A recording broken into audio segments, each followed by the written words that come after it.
Jared Polin, FroKnowsPhoto.com, and this is a rapid fire critique, and this is the first week where I actually don't have the photographer on the line, and the reason being is, one, they don't have a webcam or microphone. But let me say this, when it comes to having people review your work without you being there to tell them what it's all about, most of the times that you deliver work to somebody, whether it's a photo editor or clients look at your website, you do not get a chance to explain to them the story behind every image. So it's your job when you're capturing images and processing your images and telling the story via how you do everything, that your job is to get that point across in the photo. The same thing happens when you're doing, say, a contest. You can't explain to the judges what's going on, so you have to let the images speak for themselves. And sure,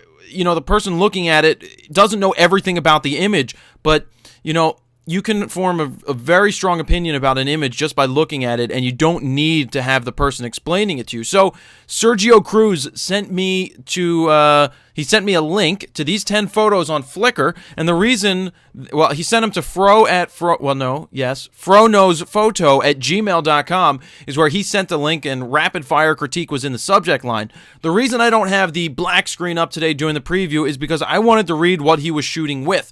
He started shooting in 2006, but he was using a point and shoot. And within the last, I believe in 2010, he picked up this D5000. He has 3 lenses, a 35-1.8, an 18-55 kit lens, and a 55-200 kit lens. And from what I've been seeing lately come out of these kit lenses that people are producing, the images that they're producing, Shayna a few weeks back, Sergio this week, they're getting amazing things with kit lenses, and it really, really helps when you start to get that eye working, and then you tie in the great vision with being able to get that exposure and just capture the moment. So let's start right here with image number 1, 35-1.8 D5000, shot at night. Not the easiest situation to shoot at. And what I like about this image is the symmetry.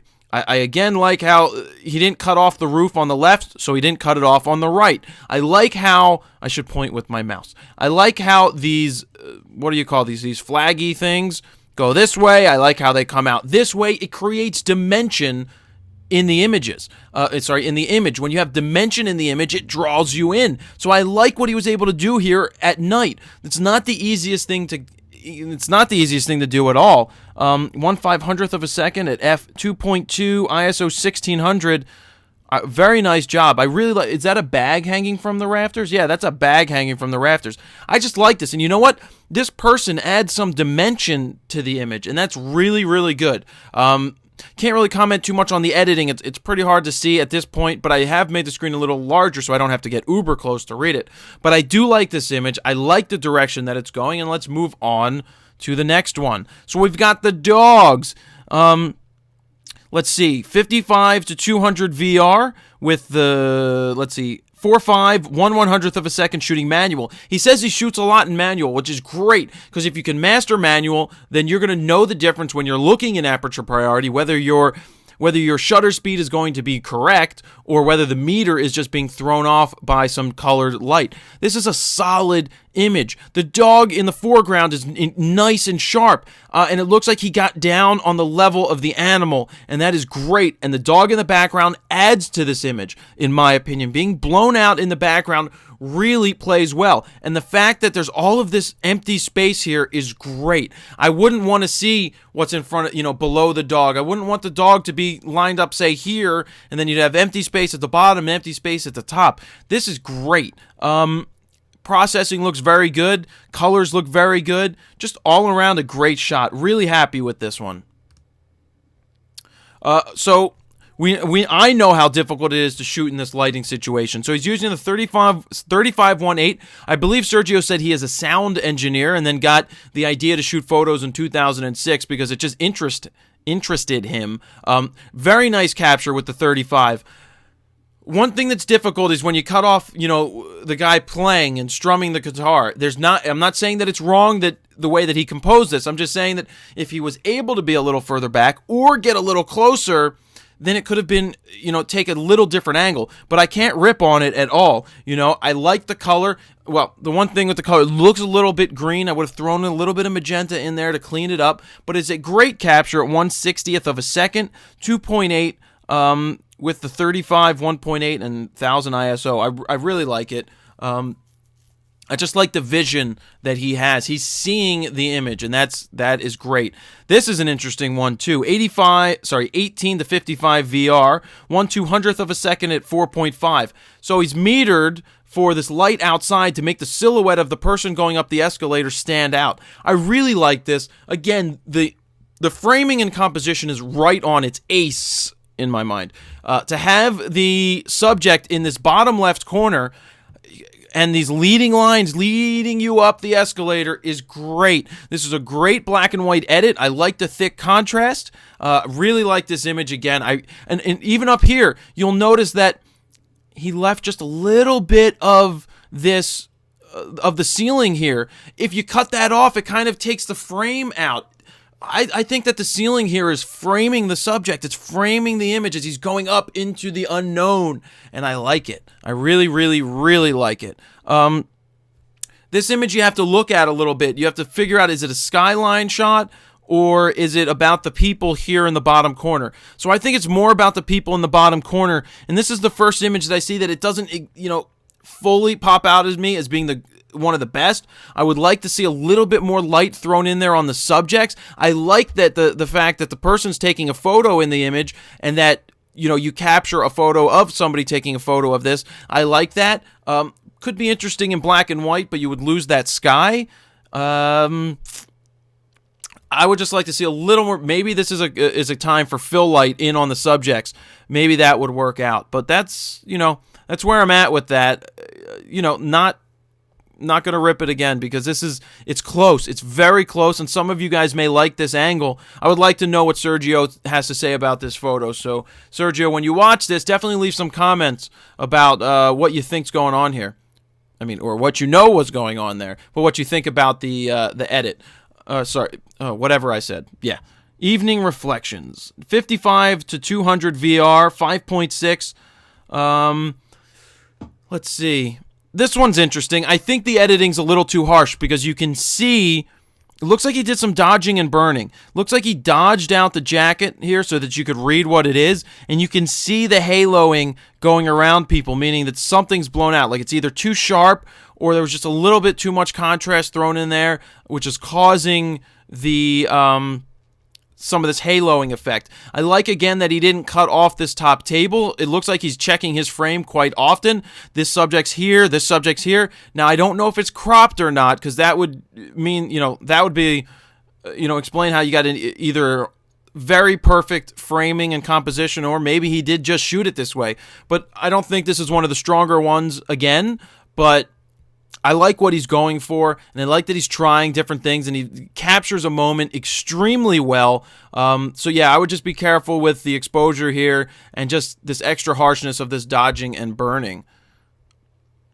Really cool shot right here. 35-1.8, really great go-to lens. ISO 200 manual at 1/20th of a second. Wow, really slow hand holding.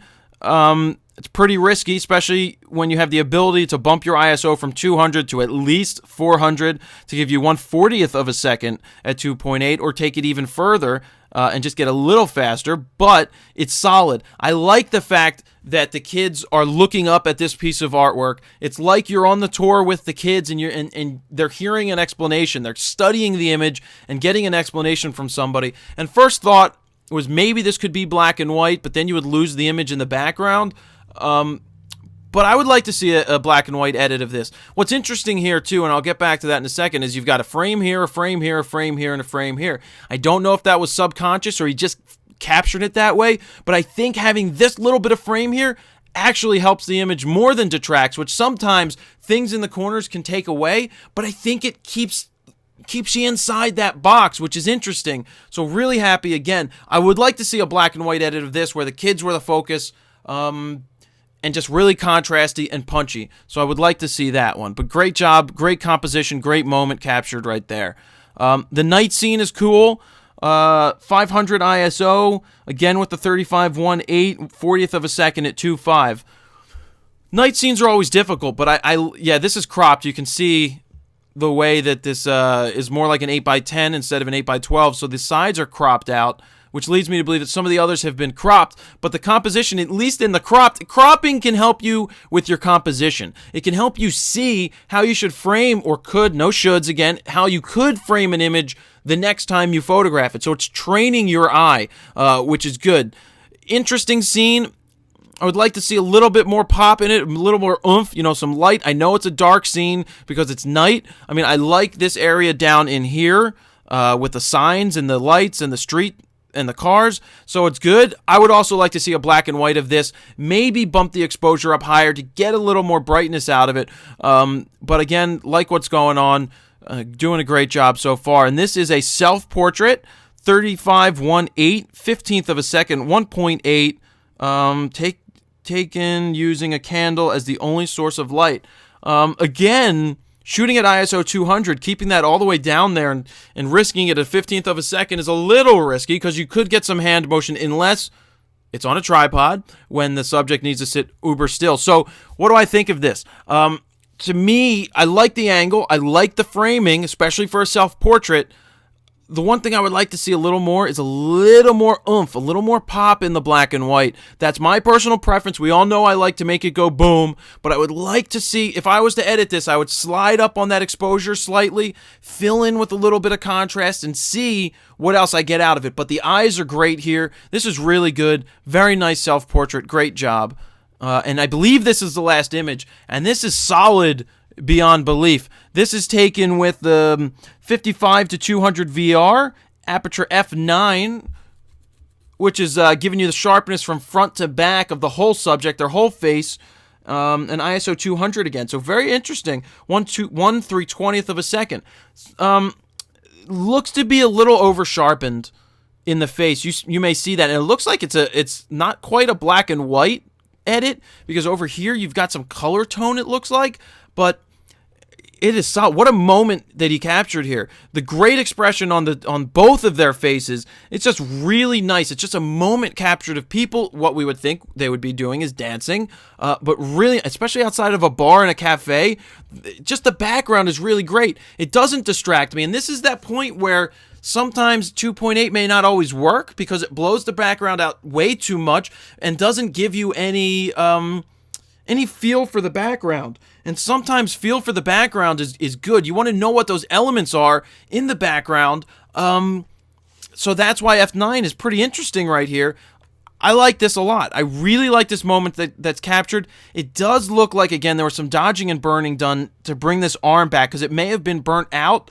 Sergio, I don't think you need to rely too much on your post-processing as much. I could say as much again, but I think your images are great. Let them try to speak for themselves more than trying to fill in and burn and things like that. I think that a little more contrast. You know me with contrast. I keep saying it, but it's solid to begin with. I really like it. I just think it may be a little harsh, a little over sharpened. It could be a little softer. But other than that, it's a hell of a moment that was captured. I really like what Sergio has done here. And this is I really love this set of 10 images. I think there's, 6 or 7 winners in this whole, but maybe, 6 or 7 solid winners here. A couple that could use a little bit of tweaking to take them to the next level. But great job in shooting with this D5000 and the 3 lenses, really showing me what the 18-55 is, can be. Sorry, I'll start over. Really showing me what can be done with an 18-55 when in the right photographer's hands, because it doesn't matter what gear you're using. It's a matter of what you're seeing and how you capture it. And Sergio is doing a tremendous job there. I love it. Great job. If you would like to send in your best 10 photos, whether they tell a story or they're 10 different ones, make sure they're your best. Get them edited, edit them exactly how you would want them for you to display them, because these are your 10 best images, and we'll go through and do a rapid-fire critique and go from there. Sergio, amazing job. Send your files in, everybody, to Send your link to Flickr or to your Flickr link to froknowsphoto@gmail.com. Maybe I will do a rapid fire critique of your images next. And until the next week, great job, Jared Poland, froknowsphoto.com. See ya!